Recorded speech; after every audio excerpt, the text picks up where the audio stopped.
सभी को नमस्कार। मराठी भाषा परिचय 1 इस पाठ्यक्रम में हम वीक 1 के तैयारी कर रहे हैं और उसमें यह है लेक्चर 2 जिसमें हम मॉड्यूल 1.2 देख रहे हैं। इसमें आज हम देखने वाले हैं मराठी भाषेची लिपी व ज्ञानपीठ पुरस्कार। तो मराठी भाषा की लिपि कौन सी है और मराठी भाषा और ज्ञानपीठ पुरस्कार, इसके बारे में हम थोड़ा सा आज जानने की कोशिश करेंगे। आपण काय शिकणार आहोत, यानी आज के इस लेक्चर में हम क्या सीखने वाले हैं। आज हम सीखने वाले हैं मराठी भाषेची लिपि, यानी मराठी भाषा की लिपि, आदर्श लिपीची वैशिष्ट्ये, यानी आदर्श लिपि जो होती है उसके वैशिष्ट्य क्या है या उसके मानक क्या है। मराठीतील ज्ञानपीठ पुरस्कार प्राप्त लेखक, यानी मराठी भाषा में किन साहित्यकारों को ज्ञानपीठ पुरस्कार मिला है। मराठी भाषेविषयी महत्त्वाचे दिवस, मराठी भाषा के संबंध में कौन से महत्वपूर्ण दिन हैं या कौन से महत्वपूर्ण उत्सव मनाए जाते हैं, तो उसके बारे में भी हम देखेंगे। और साथ ही साथ हम एक आध सैम्पल क्वेश्चन देखेंगे और आपको थिंकिंग प्रोसेस को डेवलप करने के लिए साहित्य अकादमी के बारे में भी हम कुछ जानने की कोशिश करेंगे। तो आइए चलते हैं टेक्स्ट की ओर। यहाँ पे मैं ये कोशिश करूँगा कि आपको कुछ चीज़ें जो है वो मराठी में सुनाई जाए, ताकि आपका जो श्रवण कौशल्य है, जिसके बारे में हम पहले लेक्चर में बात कर चुके हैं, कि वो भी डेवलप हो। मराठी भाषेची लिपी, यानी मराठी भाषा की लिपि। लिपि ही लिखाणाची सूत्रबद्ध पद्धत है। लिपि यह लिखने की एक सूत्रबद्ध पद्धति है। किसी भी चीज़ को जब हम सूत्रबद्धता उसमें लाते हैं तो वो अच्छी तरह से एक सिस्टमैटिक वे में हमें देखने को मिलती है या हम उसमें विचार करते हैं। लिपीचा उपयोग माहिती संचयनासाठी तसेच संदेश देवाणघेवाण करण्यासाठी केला जातो। लिपि का उपयोग किसके लिए किया जाता है, तो जो माहिती का मतलब है जानकारी, जानकारी का संचयन करना, और साथ ही साथ में संदेश देवान घेवान यानी लेन देन, संदेश को लेना और संदेश को पुनः प्रसारित करना, इसके लिए हमें लिपि की आवश्यकता होती है। आप अभी जो पीपीटी में देख रहे हैं, जो कंटेंट आप पीपीटी में देख रहे हैं, वो लिपिबद्ध ही है। और इस कंटेंट को बनाने के लिए भी हमने देवनागरी लिपि का ही इस्तेमाल किया हुआ है। लिपीमध्ये प्रामुख्याने अक्षरे व अंकांचा वापर केला जातो। तो जो अक्षर है, अक्षर क्या है, इसके बारे में भी हम नेक्स्ट वीक में पूरा जानकारी लेने वाले हैं। तो अक्षर, जैसे अभी यहाँ पे अक्षर अगर हम देखना चाहिए तो मैं यहाँ पे लिख रहा हूँ कि एक अक्षर लिखा मैंने अ, या मैं ओम भी लिख सकता हूँ, तो ये एक अक्षर हो गया। तो ये अक्षर जो है वो भी लिपि में इस्तेमाल होते हैं। उसके साथ साथ आंकड़े भी लिपि में इस्तेमाल होते हैं। जैसे मैंने 1 लिखा, 2 लिखा, 3 लिखा, तो ये आंकड़े हो गए। तो अक्षर और आंकड़े ये दोनों लिपि में इस्तेमाल होते हैं। अक्षर भी वहाँ पे होते हैं और आंकड़े भी वहाँ पे होते हैं। वर्ण किंवा ध्वनी यांचे लेखन करण्यासाठी ज्या चिन्हांचा उपयोग करतात त्या चिन्ह समूहाला लिपि असे म्हणतात। वर्णों का, वर्ण को ध्वनि भी हम बोल सकते। तो कोई भी ध्वनि जब उच्चारित होती है तो वो उसको हम पहला जो उसको अगर चिन्हित हमें करना है तो उसको हम वर्ण कहते हैं। तो वर्ण या ध्वनि का लेखन करते समय जिन चिन्हों का इस्तेमाल किया जाता है उस चिन्हों के समूह को हम लिपि कहते हैं। जैसे अभी हमने देखा कि मराठी ही देवनागरी लिपित लिखी जाती, यानी मराठी की जो लिपि है वो देवनागरी लिपि है और तिला बाळबोध लिपि असे ही म्हणतात, यानी उसको बाळबोध लिपि भी कहा जाता है। मतलब देवनागरी लिपि को मराठी में बाळबोध लिपि भी कहा जाता है। लेकिन अभी जो आप देवनागरी लिपि देख रहे हैं, कुछ साल पहले मराठी इस लिपि में नहीं लिखी जाती थी। अब उसकी भी एक हिस्ट्री है या उसका भी एक इतिहास है। लेकिन प्राचीन काली यानी पहले ज़माने में जो मराठी है वो मोडी स्क्रिप्ट में लिखी जाती थी, मोडी लिपि में लिखी जाती थी। अब जब हम महानुभाव संप्रदाय पढ़ेंगे तो उसमें हम ये देखेंगे कि मोडी लिपि में शायद क्यों लिखा गया होगा टेक्स्ट। तो पहले ज़माने में मराठी मोडी लिपि में लिखी जाती थी, उसकी स्क्रिप्ट जो थी वो मोडी थी, लेकिन अभी जो है उसकी स्क्रिप्ट जो है देवनागरी है। लेकिन भाषा जो है वो मोडी में भी और देवनागरी में भी मराठी ही है। मराठी शब्दांवर शिरोरेषा देतात, मतलब मराठी जो शब्द है उसके ऊपर शिरोरेषा देने का प्रघात है। जैसे फॉर एग्जांपल अगर मैं कोई एक शब्द लिखूं, जैसे मैंने एक शब्द लिखा, कोई भी शब्द मैं जैसे श्री गणेश मैंने शब्द लिखा, तो श्री गणेश शब्द लिखने के बाद मैं उस शब्द के ऊपर एक रेशा देता हूँ जिसको हम शिरोरेषा कहते हैं। तो मराठी में यह शिरोरेषा देने का प्रघात है। मराठी में जब हम लिखान करते हैं या जब हम लेखन करते हैं तो वो शब्द के ऊपर हम शिरोरेषा देते हैं। और मराठी डावीकडून उजवीकडे लिहितात, मतलब मराठी जो है बाएं हाथ से दाएं हाथ की तरफ लिखते हैं। आपने सुना होगा कि कुछ जो अरबिक लैंग्वेजेस वगैरह है उसमें उल्टा लिखने का प्रघात है, लेकिन यहाँ पे हम जो है, आपने जैसे अभी यहाँ पे मैंने एक शब्द लिखा है श्री गणेश, वो भी है, उसका डायरेक्शन भी आप देखिए कि वो यहाँ से ऐसे इस प्रकार से लिखा गया है, यानी जो है from left hand to right hand, left to right ये लिखी जाती है भाषा। आप पढ़ते समय भी जैसे आप हिंदी को पढ़ते हैं उसी प्रकार से मराठी को पढ़ते हैं, उसी प्रकार से मराठी को लिखते हैं। इंग्लिश को जिस प्रकार से लिखते हैं उसी प्रकार से मराठी को लिखने की जो स्टाइल है वो वैसी है, लेकिन स्क्रिप्ट अलग है। ठीक है, चलिए आगे चलते हैं हम लोग। आदर्श लिपीची वैशिष्ट्ये, यानी आदर्श जो आइडियल स्क्रिप्ट कौन सी है, आइडियल स्क्रिप्ट किसको हम मानेंगे। तो आइडियल स्क्रिप्ट के मानक क्या है, तो एक तो है निश्चितता। निश्चितता, एका वर्णाचा एकच ध्वनी असणे, एक ही वर्ण का एक ही ध्वनि होना चाहिए। अगर कोई एक वर्ण का हम उच्चारण करते हैं अ, तो उस अ को लिखने के लिए हमें बहुत सारे वर्ण अगर हम उसको लिख रहे होंगे तो वो आदर्श स्क्रिप्ट नहीं है, वो आदर्श लिपि नहीं है। जैसे मैंने जब अ का उच्चारण किया तो मुझे अ ही लिखना होगा। जैसे मैंने यहाँ पे अभी अ लिखा तो ये अ जो है ये निश्चित है। तो एका वर्णाचा एकच ध्वनि असणे, यानी निश्चित होना चाहिए कि आप कौन सा ध्वनि का उच्चारण कर रहे हैं, वही ध्वनि अगर आप स्क्रिप्ट में लिख रहे हैं तो आपकी लिपि जो है वो अच्छी है। उच्चाराच्या बाबतीत संदेह नसणे, यानी उच्चारों के बारे में संदेह नहीं होना चाहिए, मतलब जसे लिहिले असेल तसेच वाचता येणे, जिस प्रकार से आपने लिखा है उसी प्रकार से वो पढ़ना आना चाहिए। उदाहरण के तौर पे हमने दो शब्द लिए कि एक लिया नयन और दूसरा लिया नमन। अब नयन और नमन ये दो शब्द जो लिखे हैं और जब पढ़ रहे हैं आप देखिए कि उसके बीच में केवल एक ही अक्षर है जिसको मैंने बतला है, बाकी उसका स्टार्टिंग और एंडिंग वही होता है, नयन और नमन। इसमें य और म का जो उच्चारण होता है वो दोनों शब्दों में सेपरेट यानी अलग अलग आपको दिखाई देगा और उसी प्रकार से उच्चारण भी होता है। इसका मतलब यह है कि उच्चारण और लिखना इसमें कोई संदेह नहीं है। जिस प्रकार से हम उच्चारण करते हैं उसी प्रकार से लिखते हैं और उसी प्रकार से पढ़ते भी हैं। शब्दातील प्रत्येक अक्षराचा उच्चार करावा लागणे, यानी हम हर अक्षर का उच्चार करते हैं। जैसे अभी उदाहरण के तौर पर हमने कोई भी शब्द ले लीजिए आप, जैसे उदाहरण के तौर पर गणपति यह शब्द हमने ले लिया, तो हमने ग का उच्चारण किया, न का उच्चारण किया, प का उच्चारण किया और ती का भी उच्चारण किया। तो यहाँ पे हमने हर अक्षर का उच्चारण किया और उसके बाद फिर हमें गणपति इस शब्द तक हम पहुँचते हैं। हर अक्षर का उच्चारण हम करते हैं।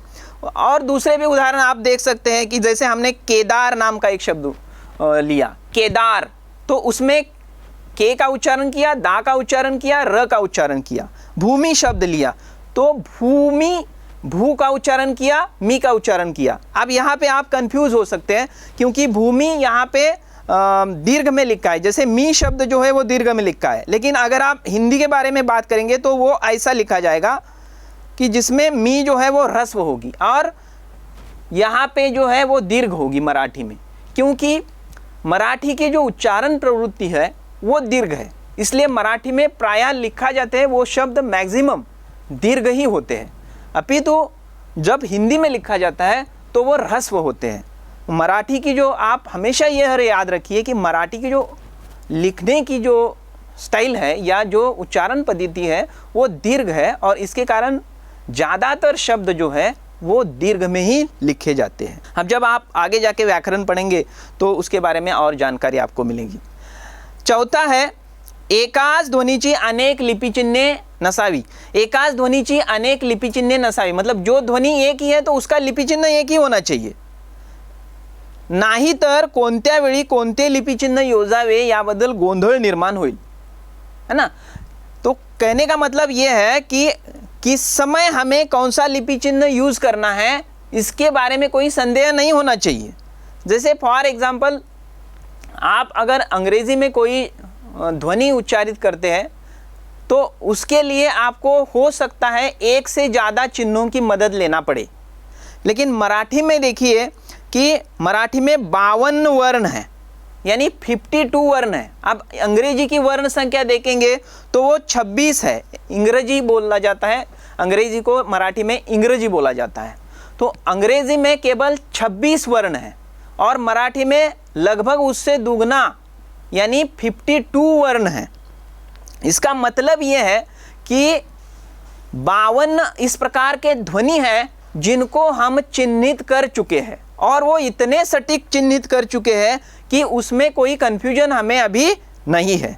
लिपि जो आदर्श लिपि के जो मानक है उसमें और एक चीज़ है कि लिपि जो है वो दिखने के लिए आकर्षक होनी चाहिए।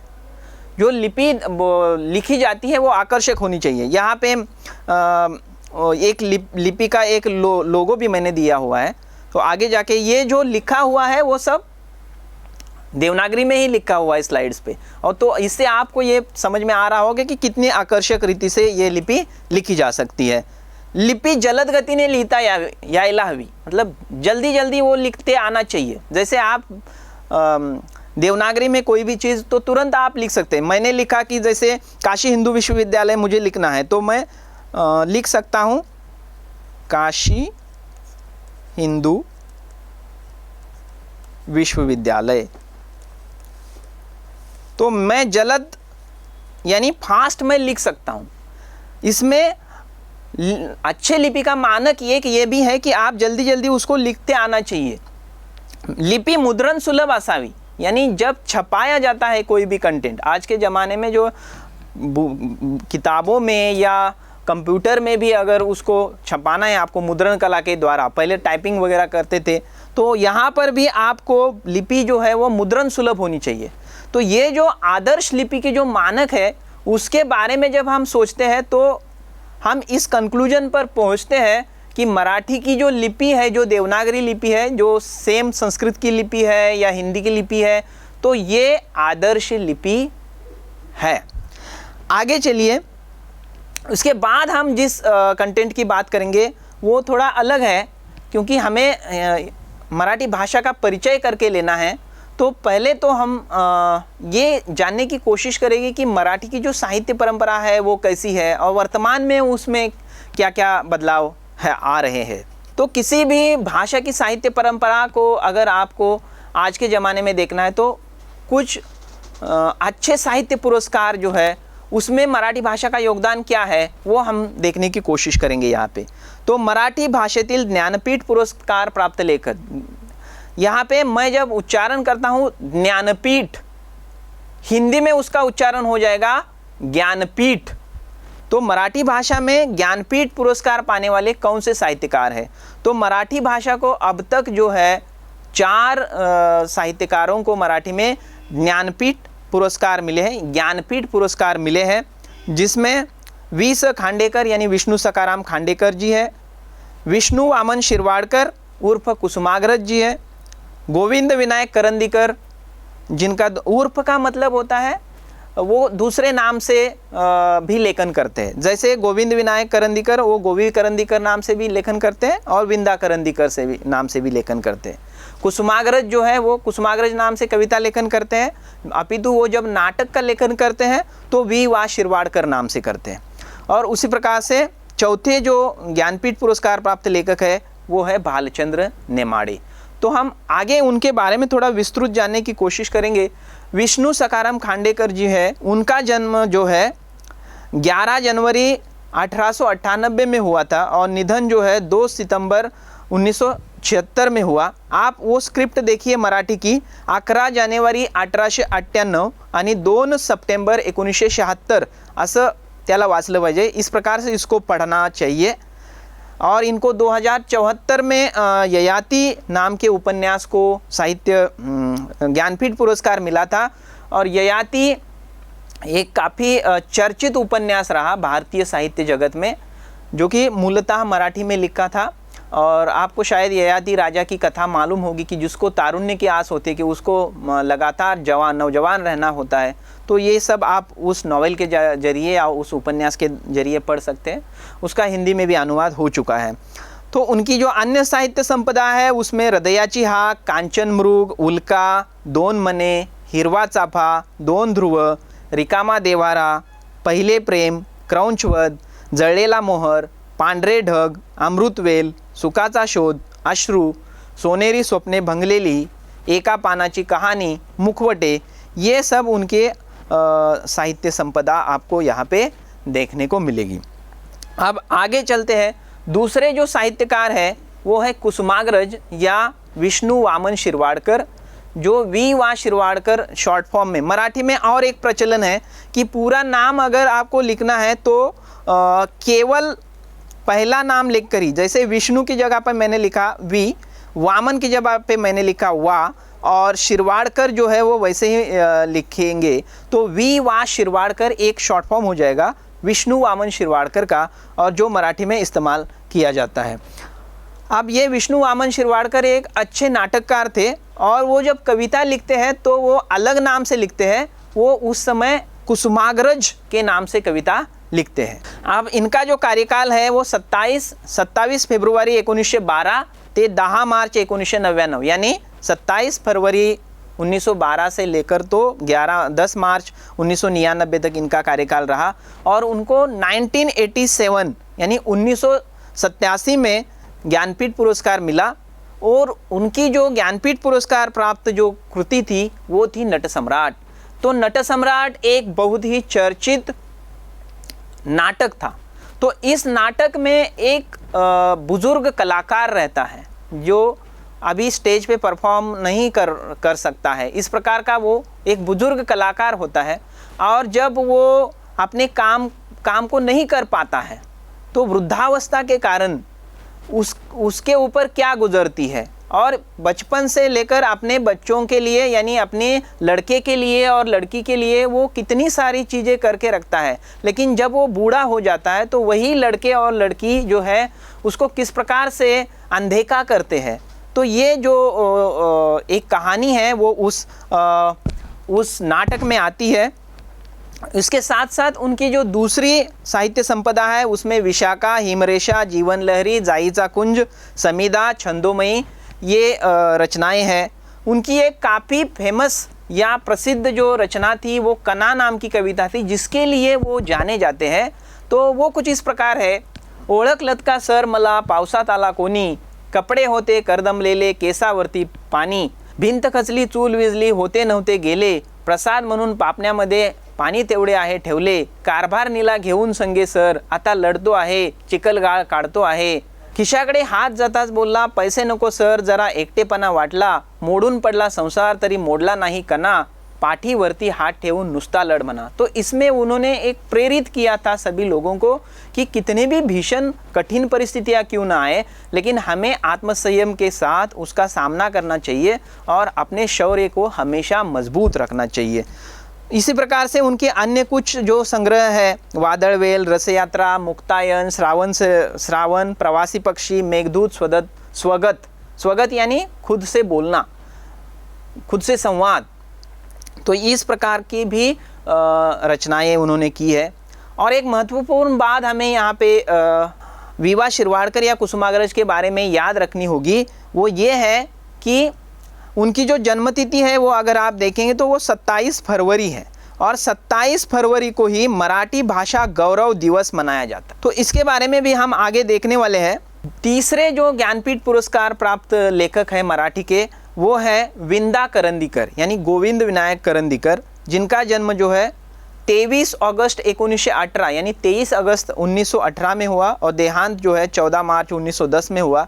और उनको 2003 में अष्टदर्शने नाम की एक किताब के लिए ज्ञानपीठ पुरस्कार से नवाजा गया। तो अष्टदर्शने यह किताब जो है वो एक दार्शनिक किताब है जिसमें पश्चिमी सभ्यता के कुछ दार्शनिक है उनके चरित्रों को दिखाया गया है, साथ ही साथ जो भारतीय सभ्यता भारत के कुछ दार्शनिकों को भी दिखाया गया है। तो ये एक तात्विक ग्रंथ है अष्टदर्शने, और इसको 2003 का जो है ज्ञानपीठ पुरस्कार मिला था। प्रमुख रूप से ये जो विंदा करंदीकर है वो कविताएं लिखते हैं, जिसमें श्वेत गंगा, मृदगंध, ध्रुपद, विरूपिका, जातक संहिता, आदिमाया, रानीचा बाग, सशाचे कान, परी ग परी, ये कविता संग्रह है। विंदा करंदीकर एक ऐसे लेखक है जिन्होंने सभी विधाओं में अपनी प्रतिभा सिद्ध की है। वो छोटे बच्चों के लिए बाल साहित्य भी लिखते हैं, उसमें बाल कविताएं भी लिखते हैं। वो अंग्रेजी नाटकों का अनुवाद भी करते हैं। वो जो ज्ञानेश्वरी यानी ज्ञानेश्वरी जो है उसका वो अर्वाचीनीकरण भी करते हैं, यानी अभी की शैली में उसको लेके आते हैं। और इस प्रकार से वो नाटक और कथा और कविता ये तीनों में समान रूप से काम करते हुए हमें दिखाई देते हैं। तो आगे चलते हैं। तो चौथे जो ज्ञानपीठ प्राप्त साहित्यकार है मराठी के, वो है भालचंद्र वनाजी नेमाडे, यानी भालचंद्र नेमाडे कह के वो काफ़ी मशहूर है। उनका जन्म जो है 27 मई 1938 को हुआ था और वो अभी भी साहित्यिक क्षेत्र में क्रियाशील है। तो उनको 2014 में एक कृति को उनके ज्ञानपीठ पुरस्कार मिला, वो थी हिंदू जगण्याची समृद्ध अडगळ, हिंदू जीने का समृद्ध कवाड़। इस नाम से उसका हिंदी में भी अनुवाद हो चुका है। तो एक बड़ा उपन्यास वो है, उसको आप पढ़ सकते हैं। इसके साथ साथ इनके कोसला, बिडार, हूल, जरीला, झूल यह उपन्यास है। अब कादंबरी शब्द यहाँ बार बार आ रहा है। कादंबरी का हिंदी में अर्थ होता है उपन्यास, यानी उपन्यास को मराठी में कादंबरी बोला जाता है। टीका स्वयंवर नाम का उनकी एक समीक्षा की पुस्तक है, और मेलोडी और देखनी नाम की उनके काव्य संग्रह है। उनके बहुत सारी अन्य समीक्षा की किताबें भी मौजूद हैं। तो इस प्रकार से ये जो 4 लेखक थे उनको मराठी में ज्ञानपीठ पुरस्कार मिला है, और इससे हमें यह अंदाज़ा हो जाता है कि मराठी काफ़ी समृद्ध भाषा है और उसकी साहित्य परंपरा भी काफ़ी समृद्ध है। अब हम आगे ये जानने की कोशिश करेंगे कि मराठी भाषेविषयी महत्त्वाचे दिवस, मराठी भाषा के संदर्भ में कौन से महत्वपूर्ण जो दिन हैं वो मनाए जाते हैं। तो जैसे हमने अभी अभी देखा कि कवि कुसुमाग्रज जो थे, तो उनका जो महाराष्ट्र के सांस्कृतिक क्षेत्र में जो योगदान रहा है वो काफ़ी सराहनीय रहा, और सभी साहित्य विधाओं में उन्होंने लेखन किया, और वो महाराष्ट्र की साहित्य का एक बेजोड़ नमूना था। और इसीलिए महाराष्ट्र शासन ने क्या किया कि महाराष्ट्र सरकार जो है उन्होंने उनको अभिवादन के स्वरूप 21 जनवरी 2013 को यह घोषणा की कि जो 27 फरवरी का दिन है वो मराठी भाषा गौरव दिन करके मनाया जाएगा, और आज तक ये मराठी भाषा गौरव दिन मनाया जाता है। अलग अलग मराठी के संदर्भ में कार्यक्रम करके मराठी भाषा गौरव दिन देश और विश्व के अलग अलग जगहों पे मनाया जाता है। अब महाराष्ट्र एक मराठी भाषिक राज्य है। देश स्वतंत्र हुआ 1947 को, लेकिन महाराष्ट्र जो है वो बहुभाषिक राज्य था या द्विभाषिक राज्य था, किंतु केवल मराठी भाषिकों का राज्य की मांग आगे आने लगी, और 1 मई 1960 यानी 1 मई 1960 को जो है महाराष्ट्र राज्य की स्थापना हुई, और उसमें मराठी भाषिकों का राज्य जो है वो अस्तित्व में आया। और तब 1 तारीख जो है 1 मई वो महाराष्ट्र स्थापना दिन करके मनाना जाने लगा। लेकिन 1965 के बाद 1 मई को ही मराठी राजभाषा दिन या मराठी भाषा दिन करके मनाया जाता है। इस दिन भी बहुत सारे साहित्यिक उपक्रम किए जाते हैं। जिस प्रकार से हिंदी पखवाड़ा मनाया जाता है, उसी प्रकार से मराठी भाषा का ज़्यादा से ज़्यादा प्रचार प्रसार हो, मराठी भाषा का संवर्धन हो, इसके लिए हर साल मराठी भाषा संवर्धन पंधरवड़ा यानी मराठी भाषा संवर्धन पखवाड़ा भी मनाया जाता है, और वो मनाया जाता है 14 से लेकर 28 जनवरी तक। 14 से 28 जनवरी यानी 14 से 28 जनवरी के दरमियान मराठी भाषा पखवाड़ा यानी मराठी भाषा संवर्धन पंधरवड़ा मनाया जाता है। तो ये कुछ चीज़ें हमने देखी मराठी भाषा के संदर्भ में। एक सैम्पल क्वेश्चन हम देखेंगे, मराठी भाषेची लिपी कोणती आहे, यानी मराठी भाषा कौन सी है, तो मराठी भाषा की लिपि देवनागरी है। अब हम विचार करा यानी थिंक ऑन इट, इसके बारे में सोचिए। इसके लिए आपको एक टेक्स्ट दिया हुआ है जिसको मैं पढ़ता हूँ पहले। साहित्य अकादमी ही एक भारतीय भाषांचे संवर्धन करणारी भारतीय संस्था आहे। या संस्थेची स्थापना 12 मार्च 1954 रोजी झाली। साहित्य अकादमी भारतीय भाषाओं का संवर्धन करने वाली एक भारतीय संस्था है। इस संस्था की स्थापना 12 मार्च 1954 को हुई। या संस्थेला सरकारी अनुदान असले तरी स्वरूप स्वायत्त आहे। इस संस्था को सरकार का अनुदान होने के यानी ग्रांट्स होने के बावजूद भी यह स्वायत्त संस्था है। साहित्य अकादमी ही साहित्याच्या क्षेत्रात वेगवेगळे उपक्रम राबवत असते। साहित्य अकादमी साहित्यिक क्षेत्र में अलग अलग उपक्रम ले लेती है या वो हँडल करती है। या अंतर्गत संशोधन तसेच लेखकांसाठी प्रवास अशा उपक्रमांसाठी अर्थपुरवठा करते। मतलब जो लेखक है या संशोधक है उनके लिए वो प्रवास वृत्ति देती है, या अन्य कोई साहित्यिक उपक्रम है तो उसके लिए भी वो वित्तीय सहायता करती है। तसेच साहित्य अकादमी पुस्तके व समकालीन भारतीय साहित्य हे हिंदी भाषेतील नियतकालिक प्रकाशित करते। तो साहित्य अकादमी किताबें भी प्रकाशित करती है और साथ ही साथ में समकालीन भारतीय साहित्य यह हिंदी भाषा का जो नियतकालिक यानी जर्नल है उसको भी पब्लिश करती है। मराठी भाषेत साहित्य अकादमी, मराठी भाषा में जो है साहित्य अकादमी पुरस्कार भी हर साल दिया जाता है, युवा साहित्य अकादमी पुरस्कार भी दिया जाता है, और बाल साहित्य का जो विभाग है उसके अंतर्गत भी मराठी भाषा में पुरस्कार दिए जाते हैं। तो इससे आप ये अंदाज़ा लगा सकते हैं कि मराठी भाषा कितने विस्तृत तौर पर देश का भी एक अभिन्न हिस्सा है। मराठी भाषेतील साहित्य अकादमी पुरस्कार प्राप्त साहित्यकृती आणि त्यांच्या ते साहित्यिक कोणते आहेत हे तुम्हाला शोधायचं है। यानी आपको ये ढूंढना है कि मराठी भाषा में ऐसे कौन सी किताबें हैं जिनको साहित्य अकादमी पुरस्कार मिले हैं तथा उनके लेखक कौन कौन हैं, और साथ ही साथ उन पुस्तकों में कौन से विषयों की चर्चा की हुई है ये भी आप ढूंढ सकते हैं। ये थिंकिंग लेवल का आपके लिए एक टास्क रहेगा। जैसे फॉर एग्जांपल मैंने एक दिया है कि 2023 साल का जो साहित्य अकादमी पुरस्कार है वो कृष्णात खोत नाम के एक लेखक को मिला है, और उनका जो उपन्यास है वो उस उपन्यास का नाम है रिंगान। और इस उपन्यास में उन्होंने जो बांध बांधा जाता है तो बांध के पीछे रहने वाले जो लोग होते हैं उनको किस प्रकार से विस्थापित किया जाता है, और वो विस्थापित लोग जो है पुनः अपने गांव को देखने के लिए जाते हैं, और उनके जो पशु होते हैं जो पहले पालतू होते हैं लेकिन वो बाद में पुनः वो जंगली या वाइल्ड कैसे होते हैं, वन्य कैसे होते हैं, क्या आदमी भी इस प्रकार से अपनी मूलता तक जाएगा, इस प्रकार का एक मंथन वो करते हैं। और ये एक बहुत ही चर्चित उपन्यास आज के समय का है।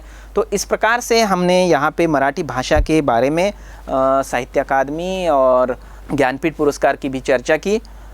संदर्भ के लिए आप इस किताब को देख सकते हैं। धन्यवाद।